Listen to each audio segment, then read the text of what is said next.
नमस्कार। आजिर कहानी दुखरु मुक्ति एवं खुशी रहिबार रहस्य। थरे भगवान बुद्ध गोटिए गान्रे प्रवचन देउथिले। सेही गान्र जने धनी व्यक्ति बुद्धंको प्रवचन शुणिबाकू आसिथिले।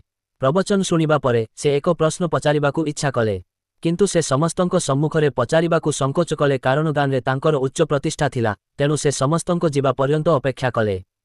समस्ते चालीगले। से ठिया हेले एवं बुद्धंको पाखकू आसिले, तांको हाथ जोड़िले एवं तांकू कहिले, प्रभु मो पाखरे सबु किछि अछि। टंका, संपत्ति, पदवी, प्रतिष्ठा, विलास कौनसी जिनिसर अभाव नाही, किंतु मु खुशी नुहे। सबुदिन पाई खुशी रहिबार रहस्य कौन? मु जानिबाकू चाहुछि किपरि सबुदिन पाई खुशी रहिबी।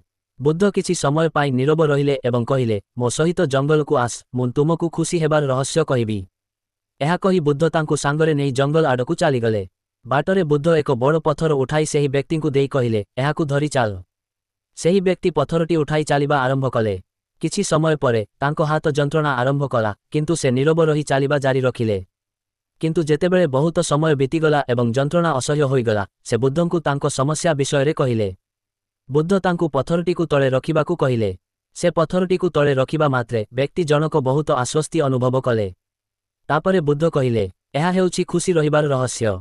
सेही व्यक्ति कहिले, मु ईश्वरंको विषय किछि बुझी पारिली नाही। बुद्ध कहिले, जेपरि एही पत्थरकू किछि मुहूर्त पाई हाथरे धरी रखिबा द्वारा टिकिए कष्ट हुए, घंटाए धरी रखिबा द्वारा टिकिए अधिक जंत्रणा हुए एवं दीर्घ समय धरी रखिबा द्वारा तीव्र जंत्रणा हुए, सेहीपरि आमे जेते अधिक समय पाई दुखर भार आम कांधरे बहन करिबु, आमे सेते अधिक दुखी एवं हताश होइजिबु। एहा आम उपरे निर्भर करे जे आमे किछि मुहूर्त पाई दुखर भार बहन करिबाकू चाहुछु कि जीवन सारा। जदि आमे खुशी हेबाकू चाहु, तेबे आमकू यथाशीघ्र दुखर पत्थरकू तळे पकाइबा शिखिबाकू पड़िबो। जदि संभव हुए, तेबे आमकू एहाकू संपूर्ण भावरे उठाइबारु दूरेई रहिबा उचित। बंधुगण, आमे समस्ते एहा करू। आमे आमर दुखर भार बहन करू। मो जीवनरे अनेक लोकंकू एहा कहिबार शुणिछि। से मोते एते अपमानित कले जे मु एहाकू मो सारा जीवनरे केबे भूली पारिबि नाही।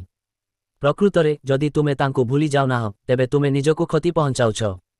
दुखरु मुक्ति सेतेबेले संभव जेतेबेले आमे यथाशीघ्र आम मनरु दुखर बोझकू दूर करिदेबा एवं इच्छारु मुक्त होई किंबा आम पाखरे जहा अछि सेथिरे संतुष्ट रही खुशी रहिबा।